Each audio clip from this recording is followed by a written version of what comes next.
Mister ladies நேயர்களுக்கு வணக்கம். நான் மலர்விழி மோகன்ராஜ், மலர் மருத்துவ ஆலோசகர். நம்ம ஏற்கனவே 2 பதிவுல பயம் சார்ந்த மனிதர்களை பத்தியும், குழப்பமான மனிதர்களை பத்தியும் அப்படிங்கிறத பார்த்தோம். இன்னைக்கு அதனோட தொடர்ச்சியா நம்ம என்ன பார்க்க போறோம் அப்படின்னா, நிகழ்காலத்தில் வாழாத மனிதர்கள பத்தி பார்க்க போறோம். அதாவது அ கான்சன்ட்ரேஷன் இல்லாதவங்க. நம்ம சுத்தி என்ன நடக்குது அப்படின்னு தெரியாம வாழ்றவங்க, அப்படிங்கிறவங்கள நம்ம நெறைய பார்க்குறோம். ஏதாவது பேசிட்டு இருப்போம். ஆனா அவங்களோட மைண்ட் எங்கேயோ இருக்கும். கவனிக்கிறது இல்ல அப்படின்னு நம்மள சுத்தி நெறைய பேர நம்ம பார்த்திருப்போம். ஆனா, அதுல நம்ம எல்லாரும் நம்ம டோட்டலா என்ன நெனச்சுப்போம் அப்டின்னா, அவங்க கவனிக்க மாட்டேங்கிறாங்க. ஏதோ நெனச்சுக்கிட்டு இருக்கிறாங்க அப்படின்னு மட்டும் தான் தெரியும். ஆனா, அந்த மனநிலைகள ரொம்ப நுணுக்கமா 7 வகைகளா பிரிச்சிருக்கிறாங்க மலர் மருத்துவத்துல. அது ஒவ்வொன்னும் என்ன, அதற்கு என்ன மலர் மருந்துகள் குடுக்கணும் அப்படிங்கிறத நம்ம இப்ப பார்க்கலாம். முதல் மனநிலை அப்படிங்கிறதுல இது என்னன்னு பார்த்தீங்கன்னா, கிளமாட்டிஸ் அப்படிங்கிற மனநிலை. இந்த கிளமாட்டிஸ் அப்படிங்கிற மலர் மருந்து தேவைப்படக்கூடியவங்க எந்த மாதிரியான மனநிலையில இருப்பாங்க அப்படின்னு பார்த்தோம்னா, பகல் கனவு காண்றவங்களா இருப்பாங்க. ஏதாவது ஒரு கனவு லோகத்துல மிதக்கிறவங்களா இருப்பாங்க. ஒரு விஷயத்த நீங்க ஆரம்பிக்க போறீங்க அப்படின்னா, அதனோட பெனிஃபிட்ஸ் எப்படி இருக்கும் அப்படின்னு உடனே அதை பத்தி கனவு காணக்கூடியவங்களா இருப்பாங்க. அவங்க செயல்படுவதற்கான வாய்ப்புகள் அப்படிங்கிறது ரொம்பவே கம்மியா இருக்கும். இன்னும் சிலர் எப்படி கனவு காண்பாங்க அப்படின்னா, அவங்களுக்கு தற்போதைய வாழ்க்கை அப்படிங்கிறது பிடிக்காது. ஒருவேளை வறுமையில இருக்கலாம். இல்ல அப்படின்னா சரியான குடும்ப சூழ்நிலை சரியில்லாம இருக்கிறதா அவங்க நினைச்சுக்கலாம். எனக்கு இந்த வாழ்க்கை முறை பிடிக்கல. ஆனா நான் எதிர்காலத்துல இப்படி இருப்பேன் அப்படின்னு சொல்லிட்டு, தன்னுடைய நிலை இப்படியெல்லாம் இருக்கும் அப்படின்னு கற்பனை பண்றவங்களா இருப்பாங்க. இந்த மாதிரி ஏதாவது ஒரு விஷயத்துல கற்பனை செஞ்சுக்கிட்டே இருக்கிறாங்க. அவங்களுக்கும் எதார்த்த உலகத்துக்கும், அவங்களுக்கும் நிறையவே வேறுபாடுகள் இருக்குது அப்படின்னா, அவங்களுக்கு கிளமாட்டிஸ் அப்படிங்கிற மலர் மருந்த குடுக்கலாம். இதுவே குழந்தைகள் ஏதோ ஒரு கற்பனை, இப்போ நம்ம அவங்க ஒரு படமே பார்க்குறாங்க. பொம்மைகள் சம்மந்தப்பட்ட, கார்ட்டூன் சம்மந்தப்பட்ட படம் பார்க்குறாங்க. அதை வைத்து கற்பனை செஞ்சுக்கிட்டு, இல்ல அப்படின்னா வேற எதையாவது கற்பனை செஞ்சுக்கிட்டு, புக்க ஓப்பன் பண்ணி வச்சுட்டு, படிக்காம இருக்கிறாங்க அப்படின்னா, அந்த குழந்தைகளுக்கும் நம்ம கிளமாட்டிஸ் அப்படிங்கிற மலர் மருந்து குடுக்கலாம். இந்த மாதிரி அவங்களுக்கு இத குடுக்கும்போது, அவங்க நிகழ்காலத்துக்கு திரும்பி, இப்ப என்ன செய்யணுமோ அத செய்யறவங்களா அவங்க மாறிடுவாங்க. அதுக்கடுத்து செஸ்னட் பட் அப்படிங்கிற மலர் மருந்து. இந்த மலர் மருந்து எப்படி அப்படின்னா, கிளமாட்டிஸ் மாரி மொத்தமா கற்பனை உலகத்துல மிதக்கிறவங்களா இருக்க மாட்டாங்க. அவங்க ஒரு காரியத்த ஆரம்பிக்கும்போது கொஞ்ச நேரம் அதுக்கான கவனம் இருக்கும். அதுக்கப்புறம் கவனம் அப்படிங்கிறது வேற எங்கேயோ போயிரும். இல்ல அப்படின்னா, இத முடிச்சுட்டு வேற என்ன பண்ணணும் அப்படின்னு யோசிக்கிறவங்களா இருப்பாங்க. நமக்கு இது எப்படி தெரியும்? நம்ம எப்படி இவங்களுக்கு செஸ்னட் பட் அப்படிங்கிற மலர் மருந்து கொடுக்க வேண்டியவங்க தான் இவங்க அப்படிங்கிறத நம்ம எப்படி தெரிஞ்சுக்கிறது அப்படின்னா, தினமும் செய்யக்கூடிய வேலைகளையே தவறாகவே செஞ்சுகிட்டு இருக்கிறாங்க. செய்யற மிஸ்டேக்கையே திரும்ப திரும்ப செஞ்சுகிட்டே இருக்கிறாங்க. ரொட்டீனையே அவங்கனால கரெக்ட்டா ஃபாலோ பண்ணி கொண்டு வர முடியல அப்படின்னா, அவங்களுக்கு செஸ்னட் பட் அப்படிங்கிற மலர் மருந்த நம்ம கொடுக்க முடியும். குழந்தைகளுக்கு இத குடுக்கும்போது என்னாகும் அப்படின்னா, ஆழமான கவனிப்பு திறன் அப்படிங்கிறது கிடைக்கும். இப்போ ஒரு ஃபீல்டுல ஒருத்தர் இருக்கிறாங்க. ஏதாவது ஒரு வேலையா இருக்கலாம். அந்த வேலையில ரொம்ப நுணுக்கமா நம்பர் 1 வர முடியாததுக்கான காரணம் என்ன அப்டின்னா, அந்த வேலை மேல அவங்க அவ்வளவு ஈடுபாடோட, அவ்வளவு கவனத்தோட செய்யல அப்டிங்கிறது தான் அதுக்கு காரணம். இப்ப இந்த செஸ்னட் பட் அத நம்ம குடுக்கும்போது என்ன ஆகும் அப்டின்னா, அவங்களுக்கு முழு ஈடுபாடு, முழு கவன குவிப்பு அப்டிங்கிறது அந்த வேலை மேல அவங்களுக்கு கிடைக்கிறதுனால, மிக அற்புதமான இடத்த அவங்க அந்த ஃபீல்டுல அடைய முடியும். அதுக்கான ஒரு அ மன அ மனதோட கான்சன்ட்ரேஷன் அப்படிங்கிறத நமக்கு செஸ்னட் பட் அப்படிங்கிற மலர் மருந்து கொடுக்கும். இது 2வது மலர் மருந்து நிகழ்கணத்தில் வாழாத மனிதர்களுக்கானதுல. அதுக்கடுத்து நிகழ்கணத்தில் வாழாத மனிதர்கள் அப்படின்னா, மிக மிக முக்கியமானது எல்லாத்துக்குமே தெரிஞ்சது அப்படிங்கிற ஒயிட் செஸ்னட் அப்படிங்கிற மலர் மருந்து. இது கிட்டத்தட்ட தேவைப்படாத மனிதர்களே இல்லை அப்படின்னு சொல்ற அளவுக்கு, இந்த ஒயிட் செஸ்னட் அப்படிங்கிற மலர் மருந்து ரொம்ப முக்கியமான ஒரு இடத்துல இருக்குது. என்ன அப்படின்னா, திரும்ப திரும்ப திரும்ப ஒரு விஷயங்கள யோசிச்சுக்கிட்டே இருக்கிறது. ஏதாவது ஒரு விஷயமே சர்க்கிள் மாதிரி ஒரு ரவுண்டா நமக்கு திரும்ப திரும்ப திரும்ப அந்த எண்ணங்கள் வந்துட்டே இருக்கிறது. இதுக்கெல்லாம் இந்த மாதிரி பிரச்சனைகள்லாம் இருக்குது அப்படின்னா, நம்ம கொடுக்க வேண்டிய மலர் மருந்து ஒயிட் செஸ்னட்.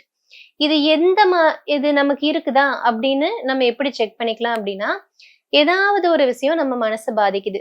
பாதிக்கிறது அப்படின்னா, அது கெட்ட விஷயமா தான் இருக்கணும்னு இல்ல. நல்ல விஷயமா கூட இருக்கலாம். அது எப்படி அப்படின்னா, அ ஒரு மகிழ்ச்சியான விஷயம். நமக்கு ஏதாவது ஒண்ணு நம்ம பிளான் பண்றோம். பிளான் பண்ணது மாரி கிடைக்குது, கிடைக்க போகுது அப்படின்னு இருக்கலாம். இல்ல அப்படின்னா, உங்களுக்கு பிடிச்ச நபர்களோட நீங்க ஒரு நல்ல உறவு நிலையில இருக்கிற மாதிரியான ஒரு சந்தர்ப்பங்கள் இருக்கலாம். இல்ல அப்படின்னா, நாளைக்கு நீங்க செய்ய வேண்டிய வேலை அப்படிங்கிறது நீங்க வந்து பிளான் பண்றதா இருக்கலாம். இல்ல அப்படின்னா, ஏதாவது ஒரு அவமானம், துக்கம், கஷ்டம் அப்படிங்கிறது உங்களுக்கு ஏமாற்றம் இந்த மாரி நிகழ்ந்திருக்கலாம். இது எல்லாமே நல்ல விதமாகவோ, அல்லது கெட்ட விதமாகவோ நம்ம மனச பாதிக்கக்கூடிய விஷயங்கள் தான். இந்த விஷயங்கள நம்ம எவ்வளவு நேரம் திரும்ப திரும்ப நெனச்சுக்கிட்டே இருக்கிறோம். ஒரு விஷயம் நடக்குது. அ அத பத்தி என்ன தேவை அப்படிங்கிறத யோசிச்சுட்டு நம்மனால விட முடியுதா?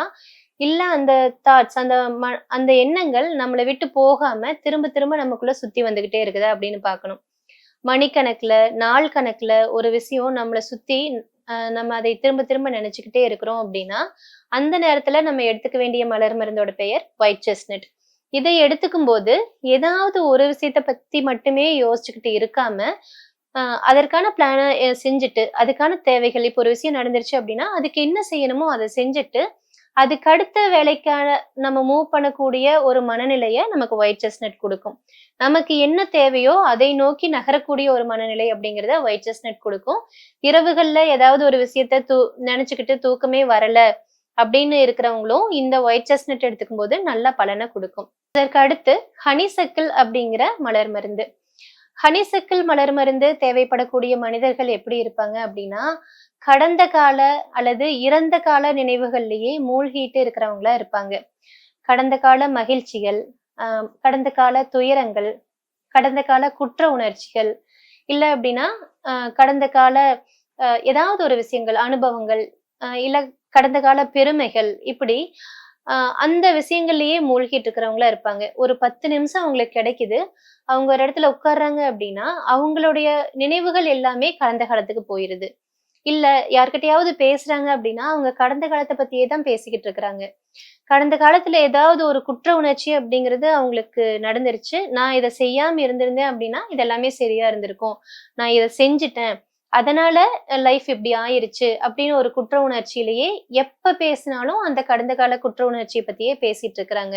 இப்படி கடந்த காலத்திலிருந்து மீண்டு வர முடியாத மனிதர்களுக்கு ஹனிசக்கிள் அப்படிங்கிற மருந்து அற்புதமான தீர்வ தரும். நம்மளோட வாழ்க்கைய நிகழ்காலத்துல இந்த நிமிஷத்துல என்ன பண்ணணும்? அ நாளைக்கு தேவைக்கு என்ன பண்ணணும்? அப்படிங்கிறத பார்த்து நிகழ்காலத்துல இருக்கிறதுக்கு தேவையான ஒரு எனர்ஜிய நமக்கு ஹனிசக்கிள் அற்புதமா குடுக்கும். அ பலருக்கு உடல்ல பலவிதமான நோய்கள் வரதுக்கு காரணம், கடந்த கால வலிகளிலிருந்து மீண்டு வர முடியாதது தான் மிகப்பெரிய காரணமா இருக்குது. என்னைக்காவது நம்ம வாழ்க்கையில நம்ம சந்திச்ச துயரங்கள அந்த நிமிஷத்தோட விட்டுட்டு, அடுத்த பயணப்பட முடியாம, அந்த வலியில் நமக்குள்ள திரும்ப திரும்ப வந்துட்டே இருக்கும்போது, அ அதுதான் நம்ம உடம்புல சேர்ந்து மிகப்பெரிய நோய்கள் வருவதற்கு காரணமா இருக்குது. அப்படி கடந்த கால வாழ்க்கையிலிருந்து மீண்டு வர முடியாதவங்களுக்கு, ஹனிசக்கிள் அப்படிங்கிற மலர் மருந்த குடுக்கும்போது, அற்புதமான ஒரு மனநிலை அப்படிங்கிறது உருவாகும். கடந்த கால வலிகளிலிருந்து நம்ம மீண்டு வந்து, நிகழ்காலத்துல இனிமையா வாழ முடியும். அதுக்கடுத்து அ அதுக்கடுத்த மலர் மருந்து அப்படிங்கிறது பார்த்தீங்கன்னா, ஒயில்ட் ரோஸ் அப்படிங்கிற மலர் மருந்து. இந்த ஒயில்ட் ரோஸ் அப்படிங்கிற மலர் மருந்து இருக்கிறவங்க எப்படி இருப்பாங்க அப்படின்னா, எந்த ரெஸ்பான்சிபிலிட்டியுமே எடுத்துக்கிறதுக்கு ஒரு ஆர்வம் இல்லாதவங்களா இருப்பாங்க. தனக்கான பொறுப்புகள எடுத்துக்கிறதுக்கு ஆர்வம் இல்லாம, அ ஒரு மாதிரி எப்பவும் ரொம்ப போர்டா, அ எல்லாமே எனக்கு ஆர்வமே இல்லாம, எது செய்யறதுக்கும் ஒரு இன்ட்ரெஸ்ட் இல்லாம, ஜாலியா இருக்கிறதுனா மட்டும் பிடிக்கும். அ நல்லா என்ஜாய் பண்ற விஷயங்கள் பிடிக்கும்.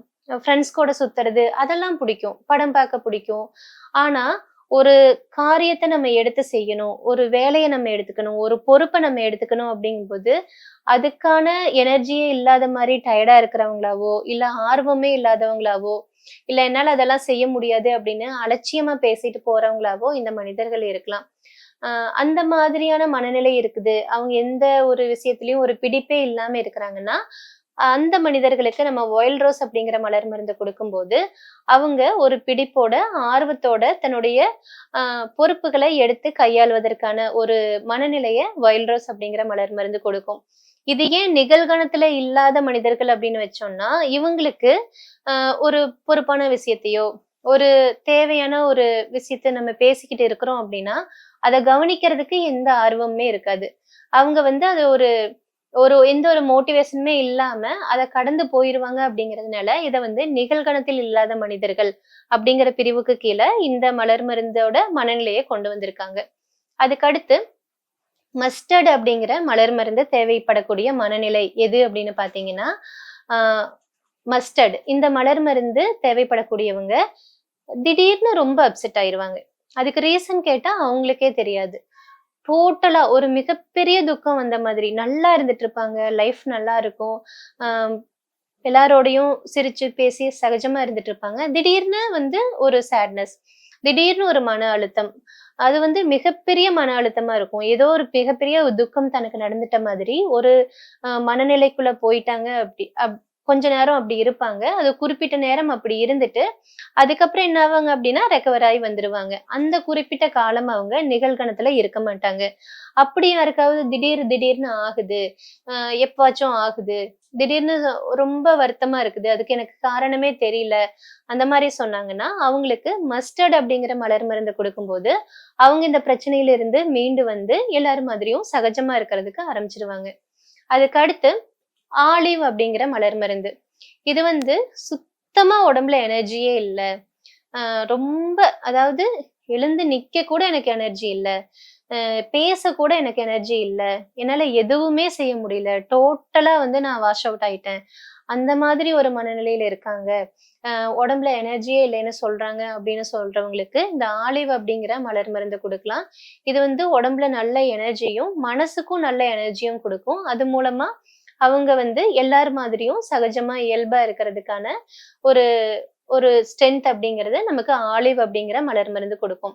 இப்போ நிகழ்காலத்தில் வாழாத மனிதர்கள் அப்படிங்கிற இந்த தலைப்புக்கு கீழ நம்ம 7 மலர் மருந்துகள பார்த்தோம். இவங்க எல்லாமே அ மொத்தமா நமக்கு என்ன தெரியும் அப்படின்னா, தன்ன சுத்தி நடக்கிறத கவனிக்காதவங்களாவோ, அ தான் தன்ன சுத்தின உலகம் எப்படி இருக்குது அப்படின்னு தெரிஞ்சுக்காம, நம்ம இப்ப என்ன பண்ணிட்டு இருக்கிறோம் அப்படின்னு ஒரு உணர்தல் இல்லாத மனிதர்கள் மாரி பொதுவா தெரிஞ்சாலும், அது வந்து ஒவ்வொருத்தருமே வந்து ஒவ்வொரு மாதிரி. எல்லாமே ஒரே மாதிரி கிடையாது. அது அவங்ககிட்ட பேசியோ, இல்ல அவங்க மனநிலை என்ன அப்படின்னு கேட்கும்போதோ தெரியும். அப்போ அவங்களோட மனநிலை என்ன அப்படின்னு பார்த்து, அதற்கான மலர் மருந்துகள குடுக்கும்போது, அவங்க நிகழ்காலத்துல இருக்கிறதுக்கு ஆரம்பிச்சுருவாங்க. இதுக்கடுத்து விரக்தி மனநிலையில் உள்ள மனிதர்கள பத்தி நம்ம அடுத்த பதிவுல பார்க்கலாம். நன்றி.